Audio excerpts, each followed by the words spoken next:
Hello dear students, today I am here. आज हम लोग बात करेंगे 11th class physics chapter 1 unit and dimension means measurement की बात होगी। पहले जाने मेजरमेंट क्या है। तो मेजरमेंट मीन्स होता है comparison of a known quantity with some known quantity. Unknown quantity कोई भी अननोन क्वांटिटी हो सकता है। पहले जाने क्वांटिटी क्या है, यहां पर आ गया। तो मेजरमेंट मीन्स हो गया comparison of unknown quantity, comparison of unknown quantity with known quantity. एक क्वांटिटी जो अननोन है उसको नोन क्वांटिटी से कंपेयर करना मीन्स तुलना करना, इसी को हम लोग कहते हैं मेजरमेंट। ठीक है, तुलना करते हैं। क्वांटिटी मीन्स क्वांटिटी यानी आप कह सकते हैं कोई भी फिजिकल क्वांटिटी या क्वांटिटी की बात हो रही है, मतलब जिस चीज को आप माप सकते हैं। ये क्वांटिटी आपका कैलकुलेशन में हेल्प करता है। ये आपका लेंथ हो सकता है, मास हो सकता है, वॉल्यूम हो सकता है, कुछ भी हो सकता है। तो मान लीजिए सपोज कीजिए लेंथ है, ये बोर्ड है, बोर्ड की लेंथ क्या है, तो बोर्ड की लेंथ एक क्वांटिटी हुआ।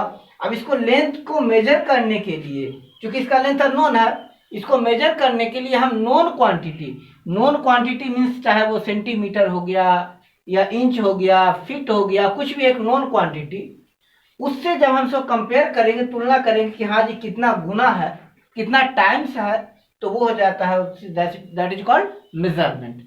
अब क्वांटिटी की बात आ रही है तो यहां पर आ जाती है फिजिकल क्वांटिटी। फिजिकल क्वांटिटी क्या है? Physical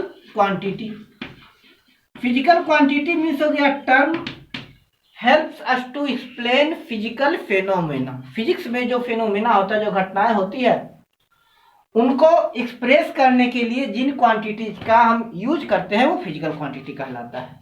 right. अब मेजरमेंट की जहां तक बात आती है तो सबसे पहले आ जाती है मेजरमेंट में बात हम लोग करते हैं यूनिट की। क्योंकि ये थोड़ा सा कोई खास रिलेवेंट नहीं है, हम उन्हीं टॉपिक्स की बात करेंगे जिसमें नीट यानी मेडिकल और एंट्रेंस एग्जाम्स में क्वेश्चन ज्यादा आते हैं। बच्चों हम मेन रूप से क्योंकि आईएससी का फर्स्ट ईयर या 11th class school point of view से कोई विशेष रिलेवेंट नहीं है, बच्चे ध्यान भी देते नहीं है। इनकी रिलेवेंस के लिए हम उठा रहे हैं आपको NEET and JEE mains advance pattern, JEE mains and advance, इसकी बात करेंगे। और अब हमारा जो आईएससी का जो सिलेबस हो जाएगा वो बोनस में रहेगा। राइट। चलिए, तो अब यहां पर हम बात करते हैं unit. What is a unit? Unit क्या है? ठीक है, यूनिट क्या? What is unit? Unit is a symbol use to represent measurement of a physical quantity. एक फिजिकल क्वांटिटी की मेजरमेंट को, वैल्यू को एक्सप्रेस करने के लिए जिस सिंबल का हम यूज करते हैं वो क्या कहलाता है? यूनिट। ठीक है, यूनिट एक सिंबल है। जिस तरह से कहें ना अल्फाबेट में ए बी सी डी, कोई पूछे ए बी सी डी, ए क्या है? What is A? A is a symbol. क्योंकि जब आप छोटे थे तो आपको बताया गया था, बार बार कॉपी पर या स्लेट पर लिखते थे ए, है ना? आप बोलते ऐसे लिखते होंगे ए, और प्लस 3 लाइन कॉपी जो है तो ऐसे करते होंगे। जैसे ही नीचे यहाँ आ गए कहते अरे बेटा ये लाइन कहाँ से आ गया, आपने यहाँ छोड़ दिया तो कहेंगे बेटा ये लाइन में पूरा सटाइए। यानी ये एक सिंबल है जिसे हम लोग बचपन में सीखे हैं, है ना? उसी तरह से यूनिट एक सिंबल है जिसकी मदद से हम किसी भी फिजिकल क्वांटिटी को एक्सप्रेस कर सकते हैं। इसका डेफिनेशन हो गया कि unit is a symbol used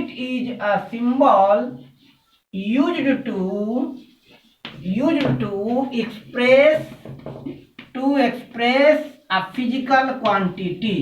physical quantity को एक्सप्रेस करने के लिए जो सिंबल यूज होता है उसे हम क्या कहते हैं? यूनिट।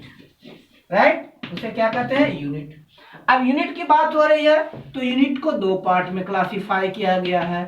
यूनिट को दो पार्ट में, एक होता है फंडामेंटल यूनिट, एक होता है fundamental unit and another one is derived unit, another one is derived unit, right. एक fundamental unit and another one derived unit. अब हम जानेंगे what is a fundamental unit, हम जानेंगे कि फंडामेंटल यूनिट है क्या। तो हम अब फंडामेंटल यूनिट की बात करते हैं। यूनिट तो समझ गए कि फिजिकल क्वांटिटी को एक्सप्रेस करने के लिए जिस सिंबल का यूज करते हैं वो यूनिट कहलाता है। अब हो गया fundamental unit, fundamental unit, mental unit. इसमें हमने नीट के लिए कुछ टिप्स एंड ट्रिक्स के वीडियो अपलोड किए हैं और हमारे जो वीडियो की कंटिन्यूटी दो तरह से होगी। एक सीरीज में हम फिजिक्स चैप्टर 1 से सारे टॉपिक्स को 1 बाय 1 उठाएंगे और दूसरा टॉपिक उठाएंगे केवल टिप्स एंड ट्रिक्स के लिए। So keep on watching my video और आप लोग जल्दी से जल्दी हमारे चैनल को सब्सक्राइब कीजिए, बेल आइकन को पुश कर लीजिए ताकि जैसे ही मैं कोई वीडियो अपलोड करूं आपको मिलता रहे।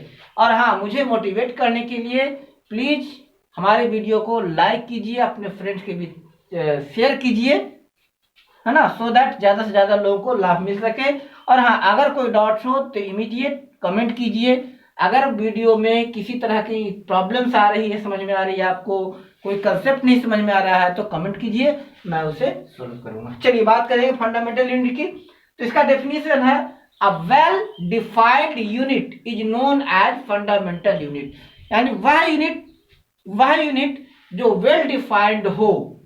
वेल डिफाइंड मतलब हम बता सकते हैं कि ये हम कहां से लाए हैं, उसी को हम लोग कहते हैं फंडामेंटल यूनिट। ठीक है, a set of well defined unit, a set of well defined units of physical quantities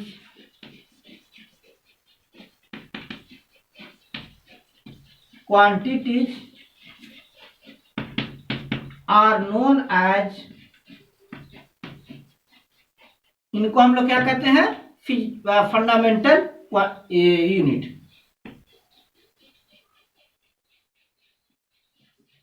mental unit. अगर फंडामेंटल यूनिट की बात करते हैं तो हम 3 क्वांटिटी की करते हैं। डायमेंशन आगे हम यूनिट से डायमेंशन चैप्टर शुरू किया और डायमेंशन में हम मेनली 3 यूनिट की बात करते हैं। वैसे तो डायमेंशन में 7 मेन फंडामेंटल यूनिट की बात होती है, जैसे जो इंटरनेशनल सिस्टम ऑफ यूनिट में यानी SI सिस्टम ऑफ यूनिट्स में यूज होता है। बट डायमेंशन में मोस्टली 3 यूनिट का बहुत ज्यादा उपयोग होता है और 11th क्लास में अगर कहा जाए तो हम इन्हीं 3 यूनिट्स पर चले जाते हैं। बाकी यूनिट्स का यूज 12th में करते हैं, क्योंकि फर्स्ट ईयर में आपको फिजिक्स में नेचुरल फिजिक्स पढ़ना है, जिसमें सारे के सारे नेचुरल फिनोमिना का स्टडी करते हैं। आपको ग्रेविटेशन है, फ्लोटेशन है, साउंड है, हीट है, फिर आपका हो गया मोशन है, रेस्ट एंड मोशन है, ये सारे के सारे नेचुरल फिनोमिना से रिलेटेड है। जबकि 12th में आप जाइएगा तो 12th में आपने पढ़ना है इलेक्ट्रिसिटी है, इलेक्ट्रिक करंट है, इलेक्ट्रोस्टैटिक्स है, इलेक्ट्रोमैग्नेटिज्म है, फिर आपको लाइट है, फोटो इलेक्ट्रिक इफेक्ट्स है, मॉडर्न फिजिक्स है, सेमीकंडक्टर्स है। तो इस तरह से, तो इसलिए हम इसमें मेन अगर फंडामेंटल यूनिट की बात करते हैं तो 3 फंडामेंटल यूनिट पर बात कर रहे हैं। वैसे तो बेस यूनिट इसमें 7 होते हैं। तो मेन फंडामेंटल यूनिट इसमें हम लोग लिखते हैं क्या, यूनिट ऑफ लेंथ। पहला तो यूनिट ऑफ लेंथ क्या है, मीटर। दूसरा है unit of mass, unit of मास ये क्या हो गया, किलोग्राम। और तीसरा unit of time, unit of time second, unit of time second. ठीक है, तो इनकी डेफिनेशन में हम नहीं जाएंगे क्योंकि अब वो आउटडेटेड हो चुका है। आज तक तो किसी एग्जाम्स ने पूछा नहीं है कि भाई बताइए 1 किलोग्राम का क्या डेफिनेशन है ना। बहुत से लोग हैं जिनको टाइम पास करना होता है, अब इसमें लेकर चले लंबे लंबे से, यूं टाइम किल करने वाली बात है। अभी हमें सिर्फ इतना जानता है, unit of length metre, unit of mass time kilogram and unit of time second. ये हो गया, ये 3 फंडामेंटल यूनिट है। बाकी फिजिक्स के जितने सारे यूनिट्स हैं उनको इन्हीं फंडामेंटल यूनिट्स की मदद से एक्सप्रेस करते हैं। राइट। 7 फंडामेंटल यूनिट हो जाते हैं। आगे बढ़ेंगे, 4 और फंडामेंटल यूनिट्स की बात हो जाएगी, वो हम आगे बात करेंगे। तो फिजिक्स की जितनी भी क्वांटिटीज हैं इन्हें 7 फंडामेंटल यूनिट्स की और टू सब्सिडियरी यूनिट्स, यानी unit of angle, unit of solid angle, इनकी बात करेंगे। 9 यूनिट्स हैं। पूरी इन्हीं 9 यूनिट्स की सहायता से पूरी फिजिक्स को एक्सप्रेस करते हैं। चलिए बेटा आगे हम शुरू करेंगे अब फंडामेंटल यूनिट के बाद डेराइव्ड यूनिट की। फंडामेंटल यूनिट की बात की है। अब फंडामेंटल यूनिट के बाद आता है, इसके बाद जस्ट आ जाता है जिसे हम लोग कहते हैं सिस्टम ऑफ यूनिट। क्या सिस्टम ऑफ यूनिट क्या है? सिस्टम ऑफ यूनिट पहला कहता है CGS system, CGS system of unit, system of unit. जैसा कि मैंने कहा था कि यूनिट्स में 3 की बात कर रहे हैं, 3 यूनिट क्वांटिटी की, 3 क्वांटिटी की यूनिट लेते हैं। कौन सा? Unit of length, unit of mass and unit of, ठीक है। तो पहले हम बात कर रहे हैं सीजीएस सिस्टम। सीजीएस का C stand for centimetre, G stand for gram and S stand for second. इसमें लिखेंगे in this system of unit, in this system of unit the unit of length is centimeter,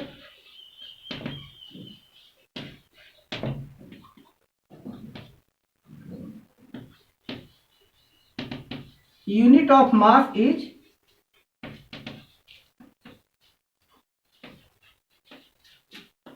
gram and the unit of time is second.